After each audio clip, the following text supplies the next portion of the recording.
नेतारं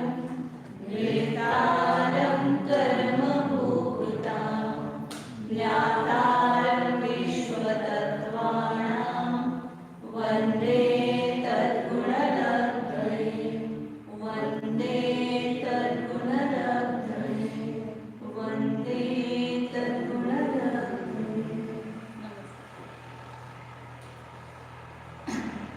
जय बोलो आचार्य उमा स्वामी देव की जय। जय बोलो चाक्र चक्रवर्ती आचार्य शांति सागर जी महाराज की जय। जय बोलो प्रातः स्मरणीय गुरुदेव समंत रुद्रमणि महाराज की जय। जय बोलो परम पूज्य आचार्य प्रवर एकनाथ सुंदर सागर जी महाराज की जय। जय बोलो परम पूज्य मोहन दीक्षा गुरु वात्सल्य सिंधु आचार्य सुरेश सागर जी महाराज की जय। जय बोलो परम पूज्य श्री सागर जी महाराज की जय। श्री उमा स्वामी विरचित तत्वार सूत्र, इसका 9वां अध्याय अपना चल रहा है। 7 सूत्र हुए, 7वां सूत्र का थोड़ा सा रह जाता है, अपने सूत्र को पढ़ते हैं। आश्रव निरोध संवरण सब बुद्धि सम्यक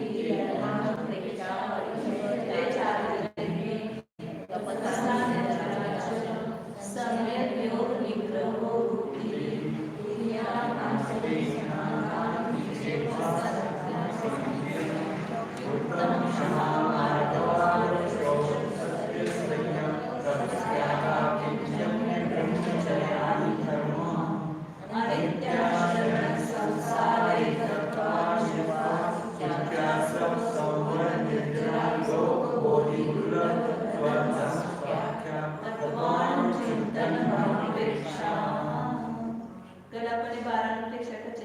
किया था और बहुत सारे 12 भावना शतक में मतलब सैकड़ों 12 भावनाएं की रचना हुई। उसका आधार लेकर के अपन रोज उसका चिंतन कर सकते हैं। गद्य रूप में भी अपन चिंतन कर सकते हैं। पते चाहिए ऐसा नहीं, मन से अपनी रचना करो। 12 भावना चिंतन अपने को जो लगता है अंदर से इसलिए तो बोधि दुर्लभ भावना चल रही थी, अधूरी हुई थी, तो उसको बोधि मतलब का रत्नत्रय की प्राप्ति। तो रत्नत्रय की प्राप्ति होना कितना दुर्लभ है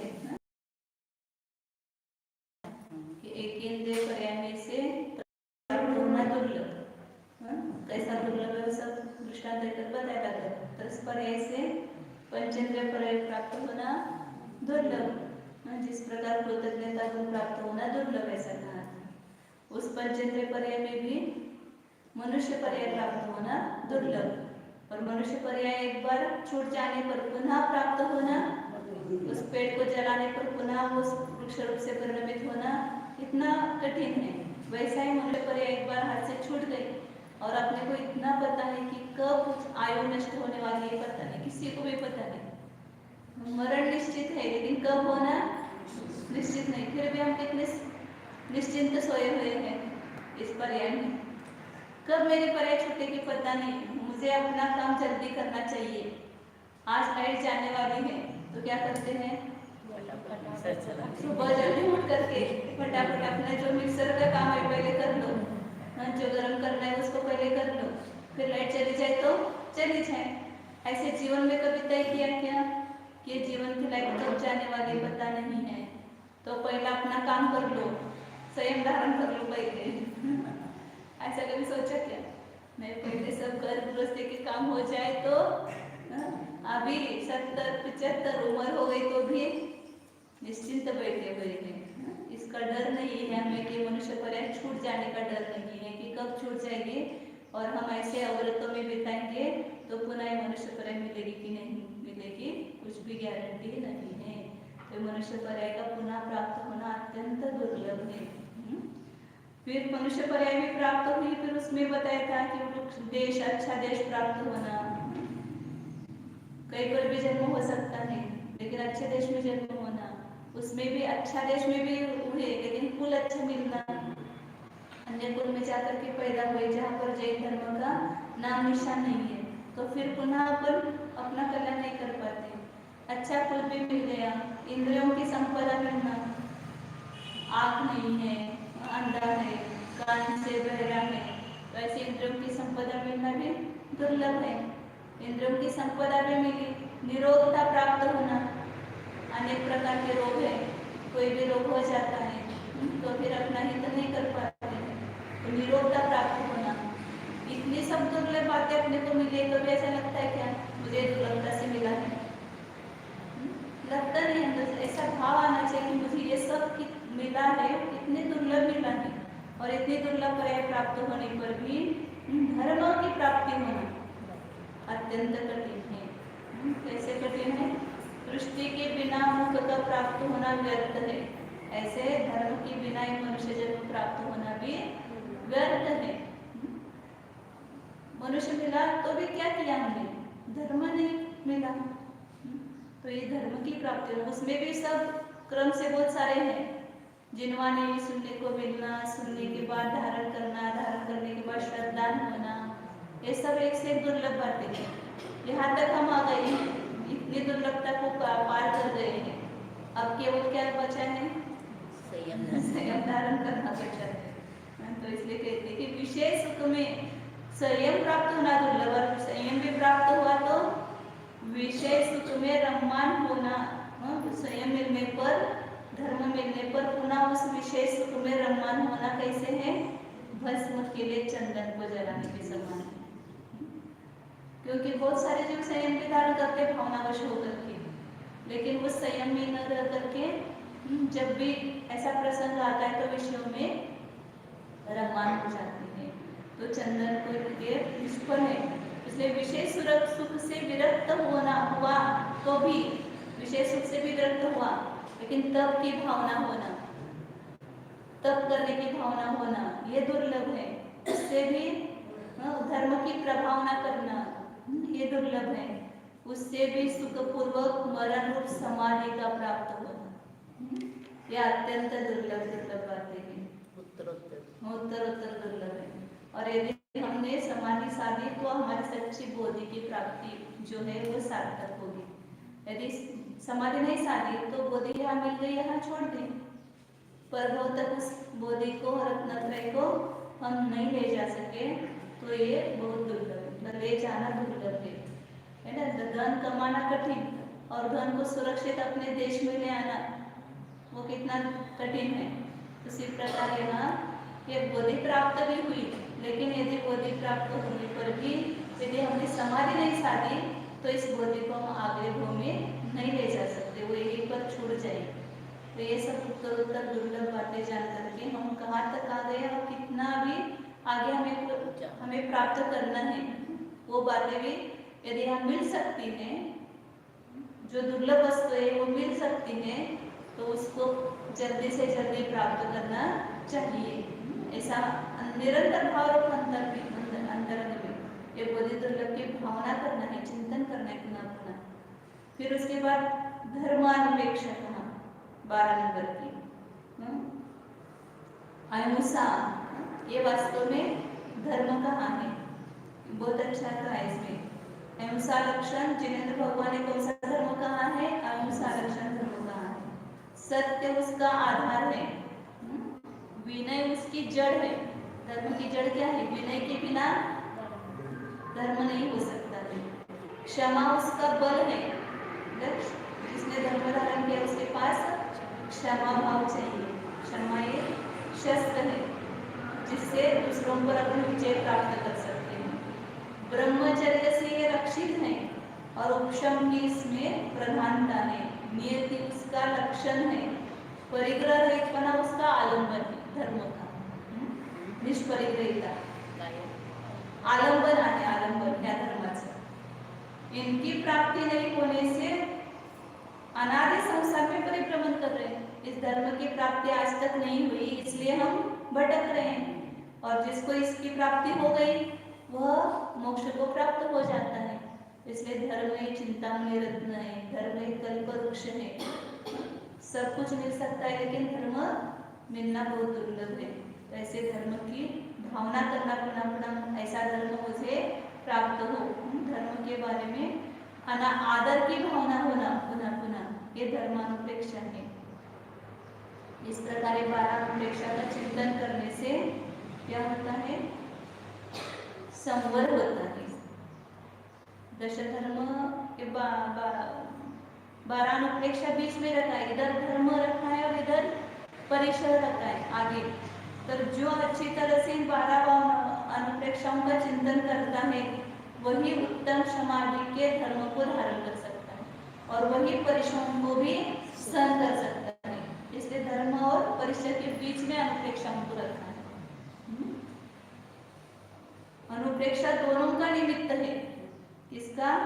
धर्म धारण करने का और परिश्रम को पर विजय प्राप्त करने का। यदि अनुप्रेक्षा नहीं है तो परिश्रम पर विजय प्राप्त करना भी कठिन है।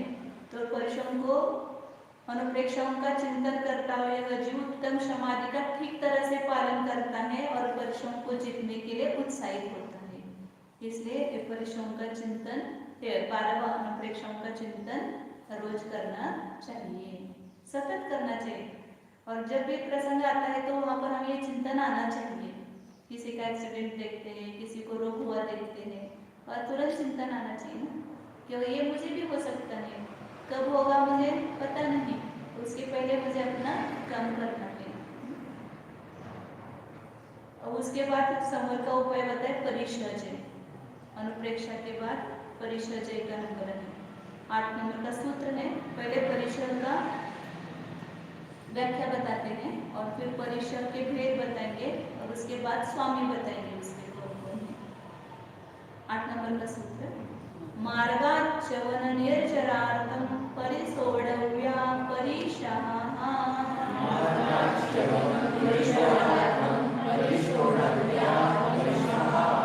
उन्होंने सोढव्या लिखा है, तो याद है सोढव्या है, याद देखा तो सोढव्या ही है, परिसोढव्या। इसमें सोढव्या किया तो मार्ग। अच्छा बोलिए। मार्गाच्चवन निर्जरार्थम परिसोढव्या परिशः। मार्गाच्चवन निर्जरार्थम परिसोढव्या परिशः। मार्गाच्चवन निर्जरार्थम परिसोढव्या परिशः। मार्गाच्चवन निर्जरार्थम परिसोढव्या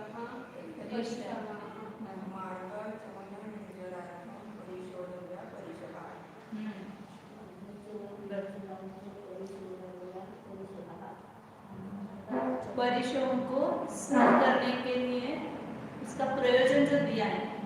पहले परिश्रम किसको कहेंगे? जो सहन करने योग्य है, जिसको सहन करना चाहिए, इसको कहते हैं परिश्रम। और कैसा सहन करना? शांति पूर्वक सहन करना, उसको सहन करना कहते हैं। नहीं तो हाँ हाय करते हुए हम सहन कर रहे हैं, क्या करेंगे, ऐसी आपत्ति हमारे ऊपर आई है, हमारे पाप कर्म का उदय है, ऐसा रोते रोते रोते सहन कर रहे हैं, तो उसको सहन करना नहीं कहा जाता है ना। शांति पूर्वक आनंद पूर्वक जो सहन करता है उसको एक परिचय विजय कहते हैं। तो जो सहन करने योग्य है उसको परिचय कहते हैं। परिचय जय कहेंगे तो वहाँ पर शांति पूर्वक लगाएंगे। जो वस्तुएं जो बातें सहन करने योग्य है, इसलिए परिसोढव्या उसकी व्याख्या की। किसके लिए सहन करना? तो उसके हेतु कितने अच्छे दे रहे। मार्गाच्चवन निर्जरार्थम, मार्ग से अच्चवन और निर्जरा के लिए, मतलब अपने मार्ग से च्युति न हो, मोक्ष मार्ग से। मार्ग मतलब किसका मार्ग? मोक्ष मार्ग से अपना च्युत न हो, इसलिए परीक्षा सहन करना है। यदि परीक्षा आने पर हम डर जाएंगे या विलाप करेंगे या शोक करेंगे या दुख करेंगे तो मार्ग से च्युत हो जाएंगे। मोक्ष मार्ग पर अपने को बने रहना है। तो इस मोक्ष मार्ग की स्थिरता किस कारण से होगी? इन परिश्रम को सहन करने से होगी। और कर्म की निर्जरा कैसी होगी? ये कर्म की निर्जरा के कितने अच्छे साधन हैं। कोई अपना कर्जा है किसी के ऊपर, मतलब किसी का कर्जा अपने ऊपर है और अपने पास पैसे नहीं है तो हम नहीं चुका पाते उसका ऋण। लेकिन जब अपने पास पैसे आते हैं और कोई मांगने के लिए आ जाए, हमारा कर्जा दे दो, तो आनंद होता है कि दुख होता है? अच्छा भाई आप दे दो, अभी हमारे पास पैसा है, हम आपका ऋण लेकर के मुक्त हो जाते हैं, कर्ज मुक्त हो जाते हैं, तो आनंद होता है। तो स्वयं हो करके सहन करना चाहिए। स्वयं हो करके उनको जा करके कर्जा देना था लेकिन नहीं दे पाए और वो स्वयं आ गया है मांगने के लिए, खुशी की बात है। हमने तब स्वयं होकर के कष्ट नहीं सहन किया, लेकिन कर्म के उदय के निमित्त से ये आई है आपत्ति अपने ऊपर, तो उस समय क्या मानना चाहिए कि हाँ खुशी से, मतलब मुझे स्वयं करना था लेकिन देना चाहिए था, लेकिन मैं नहीं कर पाया, और अभी वो स्वयं होकर के आए हैं मांगने के लिए। कर्म का उदय है मतलब क्यों आए हैं, जाने के लिए आए ना, निर्जरित होने के लिए। तो निर्जरा होने के लिए वो स्वयं तैयार है, तो हम उसमें शांति आनंद का अनुभव होना चाहिए। तो इसलिए निर्जरा के लिए कर्म की बड़ी निर्जरा होती है, किससे, परिश्रम को सहन करने से। लोग हमेशा पूछते ऐसा हुआ तो क्या करेंगे, वैसा हुआ तो क्या करेंगे, क्या करेंगे, सहन करेंगे और क्या करेंगे। गर्मी सहन नहीं होगी तो क्या करोगे, ठंडी सहन नहीं होगी तो क्या करोगे, संयम धारण करने के बाद चल नहीं पाओगे तो क्या करोगे, कांटे देखते कितना कष्ट है, कांटों में चलना पड़ता है, पत्थर पर चलना पड़ता है, नंगे पर चलना है। तो ये सब किस लिए करते हैं, तो कर्म की निर्जरा के लिए करते हैं। उसमें दूसरे का स्वार्थ नहीं, अपना स्वयं का स्वार्थ है। तो आचार्य कह रहे कि कर्म मार्ग से च्युत न होना और निर्जर, परिश्रम से डरना नहीं है। जो परिश्रम से डरता है वह मुनि में नहीं हो पाता, संयम नहीं धारण कर सकता है। संयम धारण करने के पहले उसने अपने मन को ऐसा किया है, मजबूत किया है कि कुछ भी हो जाए मैं इस पद को नहीं छोड़ूंगा, इस पद को मतलब कितना भी कष्ट आ जाए सहन करने के लिए मैं तैयार हूँ। कष्टों को सहन करने के लिए तैयार होकर के करना है, नहीं तो कष्ट आने पर यदि हम उससे विचलित हो जाएंगे तो इतना दुर्लभ पद प्राप्त होने पर भी अपने हाथ से हम गवा देंगे। इसलिए आचार्य कहा है कि दो हेतुओं के लिए परिश्रम को सहन करना है, मार्ग से च्युत न होने के लिए और कर्म की निर्जरा के लिए। कर्म की निर्जरा सबसे बड़ा अपना लाभ है, ऋण चुकना ये लाभ है। अब आज कौन कौन से परिश्रम है, कौन कौन सी बातें ऐसी कि जो मेरे जीवन में जिसको सहन करना है शांति से, कौन कौन सी ऐसी बातें आती हैं, वो स्वयं होकर के आती है, उसको परिचय कहते हैं।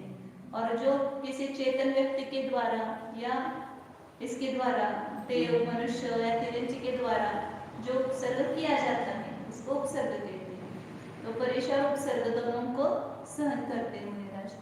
तो ऐसे परीक्षा कौन कौन से, तो 22 प्रकार के परीक्षा हैं, उसके नाम बताते हैं। शुद्ध पिपासा शीतोष्ण, दंश मशक नाग्न्या रति स्त्री चर्या,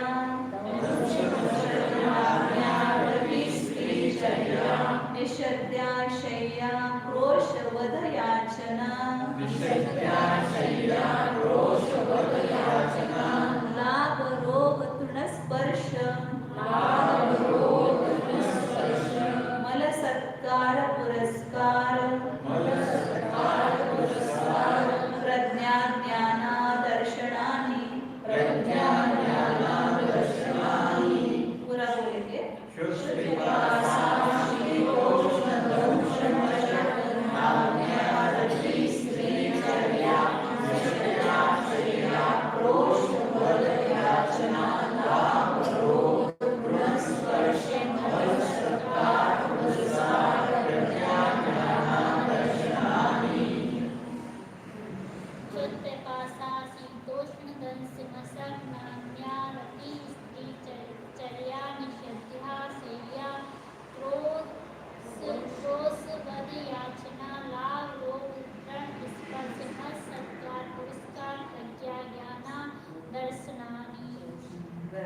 शुद्ध पिपासा शीतोष्ण दंश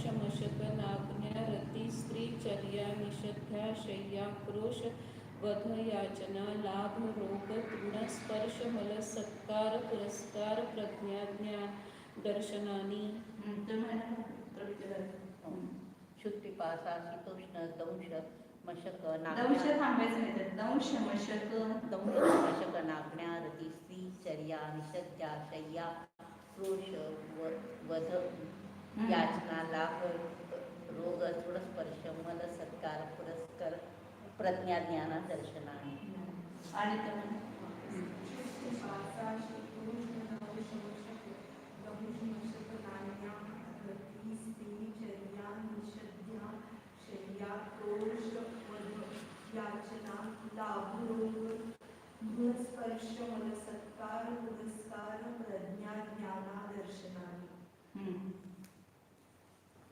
ये 22 प्रपरिशद बताए हैं। पहला परिशद क्या बताया? शुद्ध। शुद्ध माने शुद्धा। भूख, भूख की वेदना होती है तो कैसे सहन करना उसको? तो भूख की वेदना को मुनिराज शांत परिणाम से सहन करते हैं। माने भूख की उत्कृष्ट बाधा उपस्थित होने पर, भूख नहीं लगे तो उसको कोई परेशानी कहते हैं। भूख लगी है, किस कारण से भूख लगी है?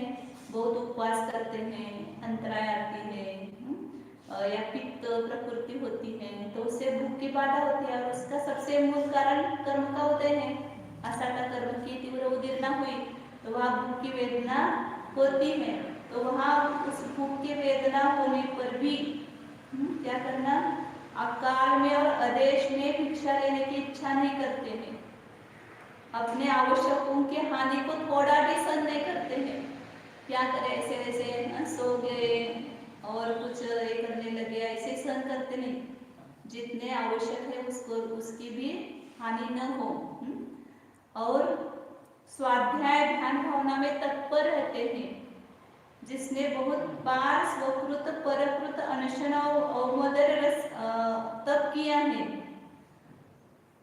अत्यंत गर्म भांड में गिरी हुई जल की कती हुई बूंद के समान, जिसका गला सूख गया है, ऐसी परिस्थिति हो गई है। और क्षुधा वेदना की उदीर्णा होने पर भी जो भिक्षा लाभ की अपेक्षा उसके अलाभ को अधिक गुणकारी मानता है।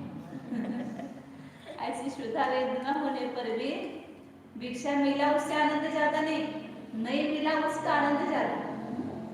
ऐसे अलाभ परिषद मतलब क्षुधा परिषद को जीतते हैं। तो ये क्षुधा परिषद से मतलब क्षुधा उत्पन्न होने पर भी मन में विकल्प भी नहीं होने देना, उसको क्षुधा वेदना परिषद जय कहते हैं उसको। क्षुधा वेदना ये परीक्षा करने योग्य है। और उस पर जय कैसे होगा? कि उसका विकल्प भी नहीं करते हुए शांत परिणाम रखना, उसका चिंतन भी नहीं करना मुझे कब आहार मिलेगा कि नहीं मिलेगा, कौन देगा मुझे आहार, अमुक आहार मुझे मिलना चाहिए, इस प्रकार की वांछा उसका चिंतन भी मन में नहीं करना, ये परिषद जय है। उसी प्रकार प्यास की उत्कट बाधा होने पर, गर्मी के दिन है, अति जेठ के महीना है, राजस्थान में जाओ तो समझ में आता है कि कैसे प्यास लगती है, नरक जैसी प्यास का कैसा अनुभव होता है। पित्त ज्वर हुआ है, अनशन आदि के करने के कारण इंद्रियों को मथने वाली पिपासा का प्रतिकार करने में आदर भाव नहीं है। बहुत प्यास लगे, पानी जल्दी मिल जाए तो ठीक है, ऐसा उसका आदर करने में मतलब क्या स्वरूप है मुनिराज का। जो पिपासा रूपी अग्निशिखा को संतोष रूपी नूतन मिट्टी के घड़े में भरे हुए शीतल सुगंधित समाधि रूपी जल से शांत कर रहा है। शांत इसे पिपासा जय करते थे मुनिराज। ऐसी पिपासा का जय करना कि उसका मन में हाँ कोई मुझे ठंडा करेगा तो अच्छा है, कोई टॉवेल ठंडा करके हवा करेगा तो अच्छा है, या थोड़ा पोंछ ले शरीर तो अच्छा है, इस प्रकार की भावनाएं भी नहीं करते। अब जैसे चतुर्थ काल जैसे उतनी शक्ति नहीं है समझो अभी पंचम काल में, फिर भी मुनिराज इस काल में भी ऐसे परेशानों को शांत परिणाम से सहन कर रहे हैं। पंचम चतुर्थ काल में जो मुनिराज थे वो वज्रशब्द नारा सवनन वाले भी थे और उनकी तपस्या भी थी, उनके ऐसे परिणामों की विशुद्धि भी ज्यादा थी। लेकिन इस पंचम काल की अपेक्षा से संवनन शक्ति भी कम हुई है, परिणामों की विशुद्धि भी उतनी नहीं हो पाती है, तो भी जो कर रहे हैं वो अपने हिसाब से बहुत कर रहे हैं, तो उसको भी हमें देख करके संतोष करना चाहिए। तो वैसे परिषद कब मुझे प्राप्त हो, इस प्रकार की हमें भावना करनी चाहिए। फिर आगे का परिसर कौन सा बताए कि उष्ण शीत परिसर में उष्ण तृषुत पिपासा शीत शीत परिसर से मतलब माघ की ठंड, दिसंबर जनवरी में देखते हैं कि कैसी ठंड होती है। बर्फ जैसी, मतलब कोई भी वस्तु रखेंगे ना तो बर्फ जैसा लगता है। हम एक बार आगरा गए थे दिसंबर में, तो ऐसे सब रसोई बना करके दर्शन करने के लिए गए। सब दर्शन करके आए, जब तक थोड़ी देर हुई थी 12-1 बजे होंगे, तो पूरा खाना ऐसा जम गया था वो, उसमें चम्मच डालना भी मुश्किल हुआ था। चम्मच अंदर नहीं जाता था भात चावल के अंदर, उसको फोड़ करके निकालना पड़ा, गर्म कर किया तब वो निकल गया। मतलब ऐसी ठंडी अभी इस वर्तमान काल में, तो ऐसे ठंडी के दिन में भी जिसने आवरण का त्याग कर दिया है, मैं कुछ नहीं ओढ़ूंगा, पक्षी के समान जिसका निवास निश्चित नहीं है, पक्षी जैसे इधर उधर रहते ऐसे मुनिराज कभी वृक्ष इस पर मूलमी चौपत शिलातल आदि पर निवास करते हुए बर्फ की गिरने पर और शीतल हवा का झोंका होने पर भी उसका प्रतिकार करने की इच्छा से जो निवृत्ति हुई, प्रतिकार मुझे कोई आकर के उपचार कर दे या उष्णता शरीर वगैरह जला दे या गर्म पानी की थैली दे, इस प्रकार उसकी इच्छा की निवृत्ति नहीं है। और पहले अनुभव के जो घर में शीत के प्रतिकार के हेतु में गर्म स्वेटर पहनता था, इतने चादर ओढ़ता था, इतने ब्लैंकेट लेता था, इस प्रकार उसका स्मरण भी नहीं करते हैं। और जो ज्ञान भावना रूपी गर्भागार में निवास करता है, जब ठंड लगती तो कहा रहना, ज्ञान की भावना करो, बस मैं चैतन्य स्वरूपी आत्मा, ये शीत किसका स्वभाव है, ये पुद्गल का स्वभाव है। पुद्गल ठंडा हुआ है, ठंडा पुद्गल हुआ तो मुझे क्या तकलीफ हो रही है, मैं तो एक चैतन्य गुफा में निवास कर रहा हूँ, मुझे कोई ठंडा बाधक नहीं हो सकता है, शीत स्पर्श बाधक नहीं है। इस प्रकार अपने ज्ञान भावना रूपी गुफा में निवास करते हैं, उनका वो वास्तव में शीत वेदना परिशोच है। ऐसे वो पढ़ते तो ऐसे रोंगटे खड़े हो जाते हैं और कहते कैसी वो धन्य मुनि दशा कि जिनके मन में भी इस प्रकार के विकल्प नहीं आते हैं। फिर बताया शीत उष्ण, ऐसे शीत परिशोच है, ऐसे उष्ण परिशोच है।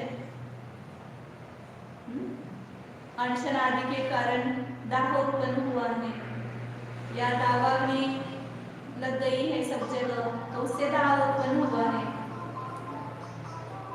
तालु में शोष उत्पन्न हुआ है, फिर भी उसके प्रतिकार के बहुत से उपाय जानते हैं, फिर भी उनका चिंतन नहीं करते हैं। जिसका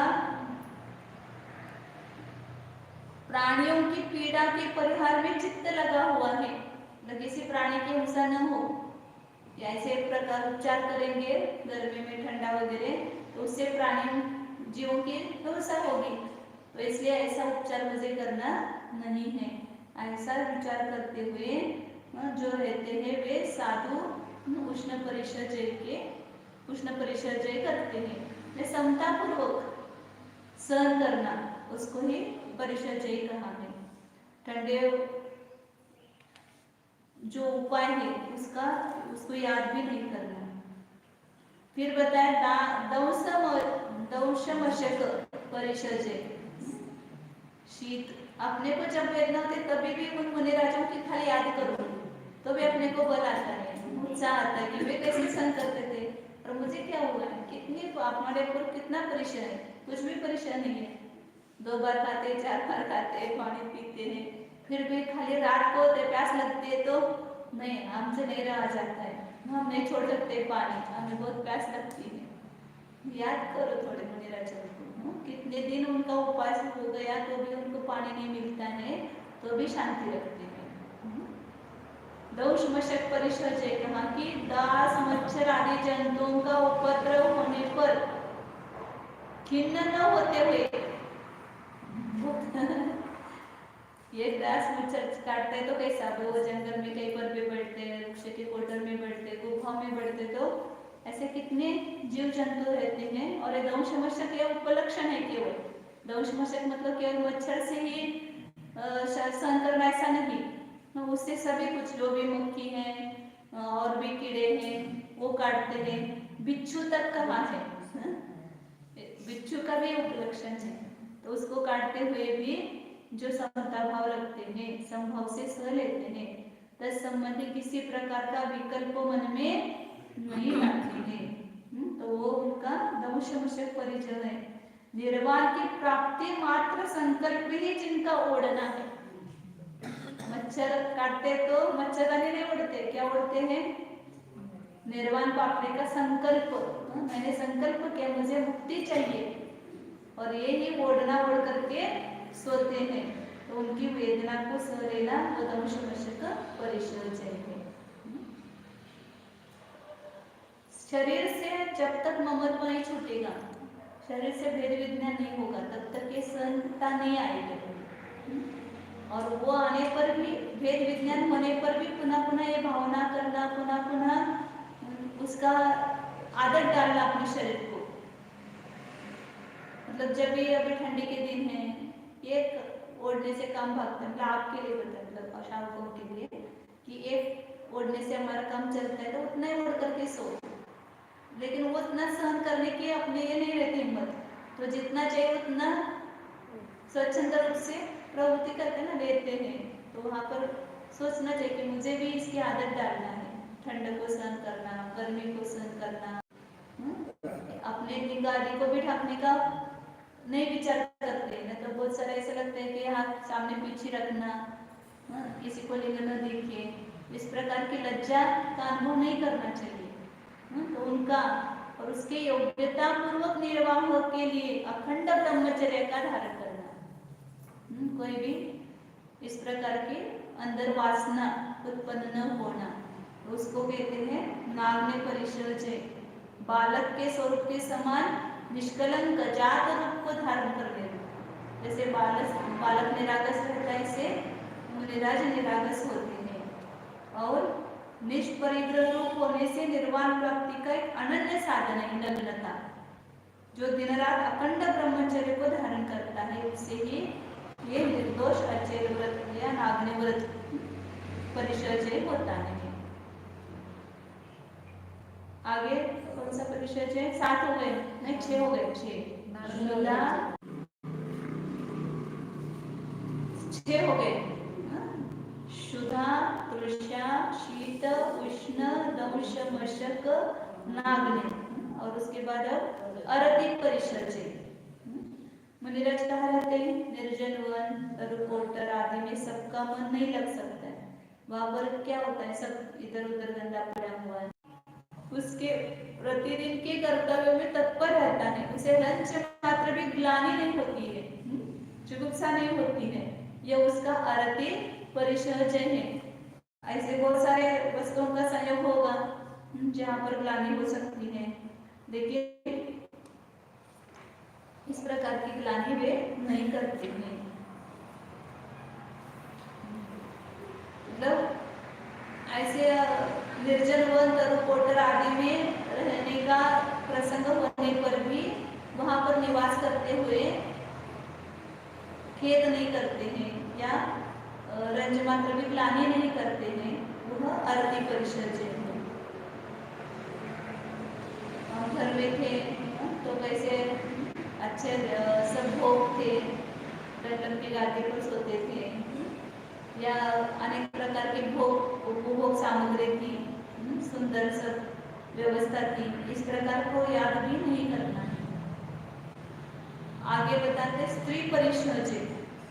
कोई साधु एकांत पर्वत गुफा आदि में तपश्चर्या स्वाध्याय कर रहा है, और ऐसे हालत में कोई युवती आकर के क्या करते, उनको विचलित करने का प्रयास करते, अपने अंग भंग, अपने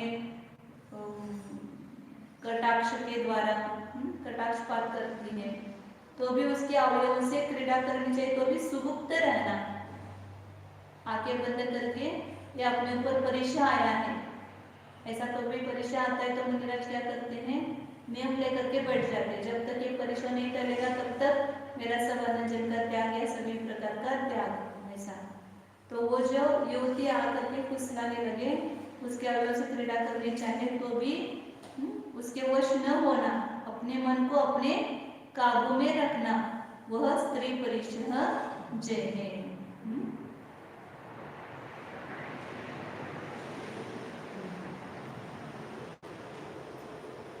राम को विचलित करने के लिए आए थे सीता का जीव, सीता का रूप लेकर ही वो श्री परिशह जय उन्होंने सहन किया, लेकिन वो विचलित नहीं। सुदर्शन सेठ जी पर वो रानी का उपसर्ग हुआ था, वो तो श्रावक थे उस समय, श्रावक भी इस प्रकार का परिशह सहन करते हैं, ऐसे मतलब पुराणों में पढ़ने को मिलता है। उन्होंने बाद में दीक्षा ली और मोक्ष दिया सुदर्शन सेठ जी। लक्ष्मण आणि रामासाठी पण शूर्पणखा आली होती ना, बहुत सारे उत्सव पर विजय प्राप्त करना, इसलिए साधु के लिए कहा है कि जहाँ स्त्रियां हैं वहां पर रहना नहीं। फिर उसके बाद चर्या परिशह जय, चर्या मतलब जो विहार करते हैं उसको चर्या बोलते हैं। जब विहार करते हैं देशांतर में आहार चर्या के लिए या विहार करने के लिए या निहार के लिए मुनिराज जब जाते गमन करते हैं तो वहाँ पर कंकड़ पत्थर रहते हैं या जो मार्ग है वो विषम रहता है, ऊंचा नीचा रहता है, तो ऐसे में वहाँ पर समता पूर्वक सह लेना, उनका मन में विकल्प न होना, देश काल के प्रमाण से जिसने खड़ा हुआ आदि का त्याग कर दिया है, मैं तो बोलते कि वो चमड़े की चप्पल नहीं पहनना, हम लकड़ी की बना करके पहनेंगे, ऐसे करते कोई कोई, ऐसे भी प्रकार पाए जाते हैं जो धर्म का यथार्थता से पालन नहीं कर पाते हैं।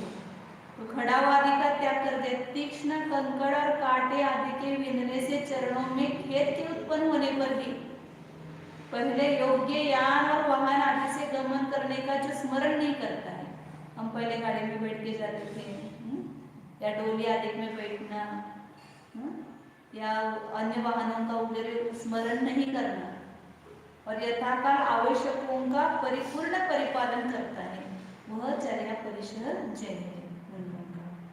तो इस प्रकार ये सब मतलब परिशह है, इतने प्रकार के परिशह होते हैं, उसको सहन करते हैं।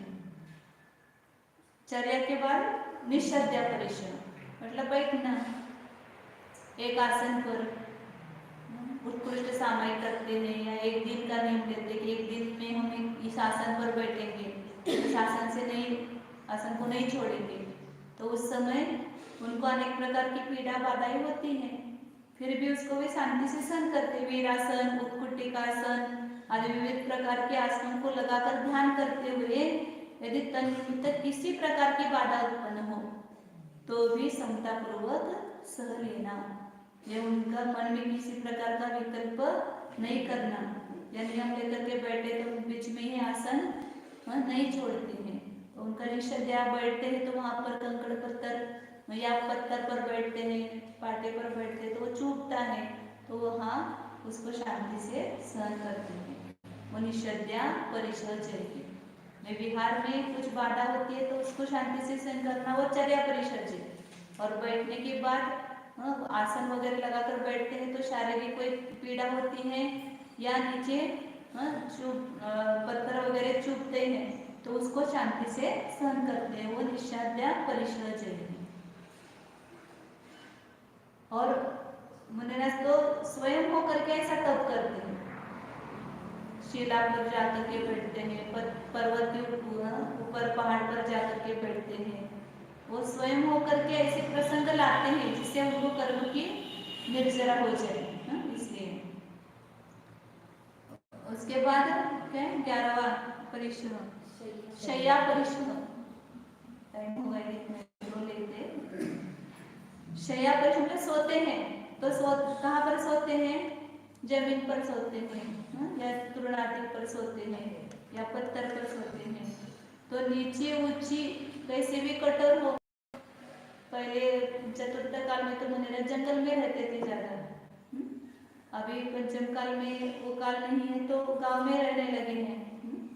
फिर भी वहां पर नीचे ऊंची कठोर किंतु निर्दोष भूमि के मिलने पर रात्रि के उत्तरार्ध में एक पार्श्व से किंचित निद्रा लेते समय भूमि जन्य बात को शांति से सह लेना।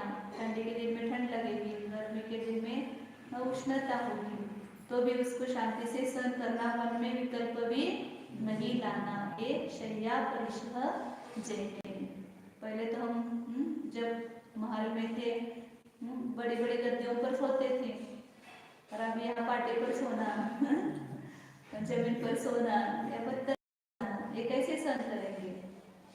तो वो सब शांति से सहन करते हैं, क्योंकि उन्होंने किसी के जबरदस्ती से दीक्षा नहीं ली, स्वयं की साधना के लिए दीक्षा ली है, तो ये सब सहन करेंगे।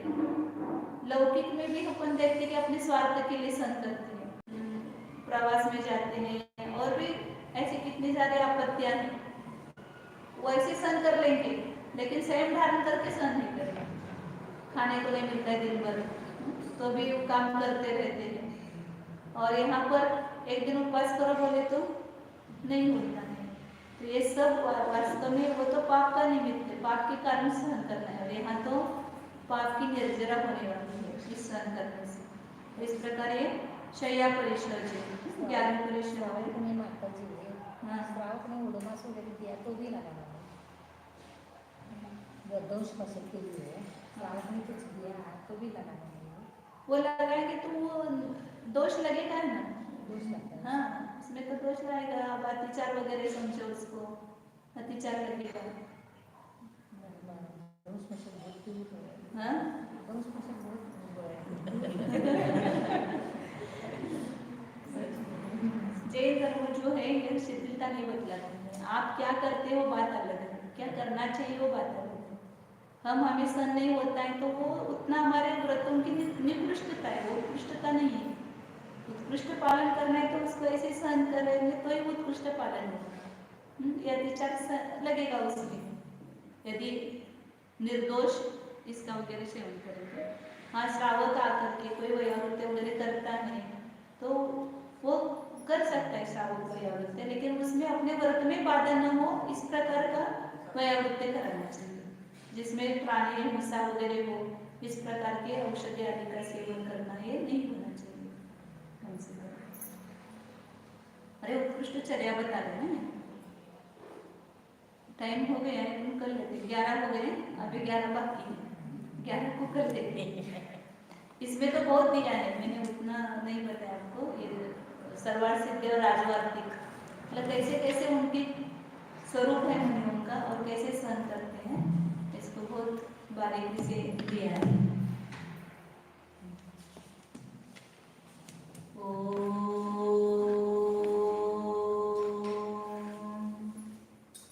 जाने यह मैं शुद्ध चैतन्यमय जीव ही हूँ।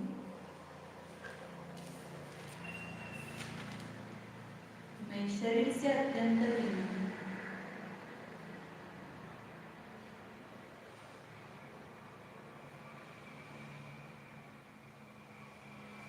शरीर की अवस्थाएं मेरी अवस्था नहीं है। शरीर की उष्णता मुझे बाधक नहीं है। शरीर की उष्णता शरीर में है, मुझ में नहीं है। मैं स्पर्श रस गंध वर्ण रहित अस्पर्शी स्वरूप हूँ, अरस स्वरूप हूँ, अगंध स्वरूप हूँ, अवर्ण स्वरूप हूँ। जाना शीत उष्णता पुद्गल का धर्म है, मेरा नहीं। क्षुधा तृषा ये शरीर का रोग है, मेरा नहीं।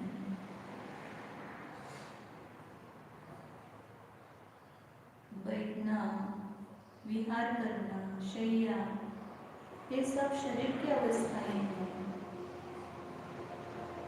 मैं इससे भिन्न एक चैतन्य हूँ, जीव हूँ। अपने चैतन्य को पाऊं। मैं सुरक्षित हूँ। मुझ पर कर्म का कोई भी संबंध नहीं है। कर्म का कोई भी आक्रमण मुझ पर नहीं हो सकता है। कर्म मेरे चैतन्य बहू का भेद नहीं कर सकता है। मेरा चैतन्य बहू सुरक्षित है। मैं उसमें गुप्त हूँ। अपने चैतन्य रूपी गुफा में गुप्त हो जाइए।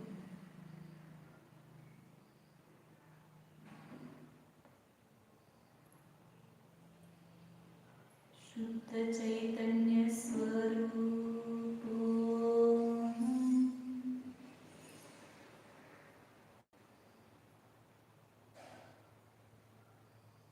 एकत्व विभक्त स्वरूप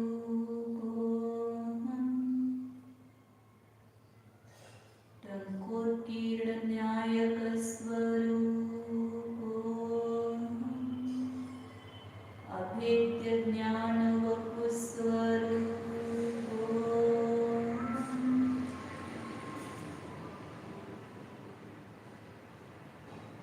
अभिन्न स्वरूप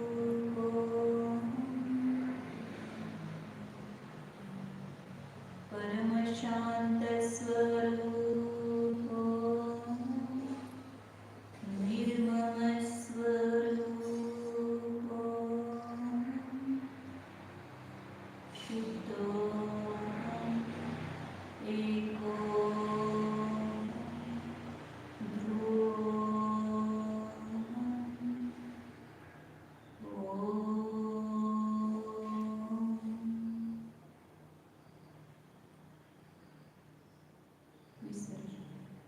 नमो अरिहन्ताय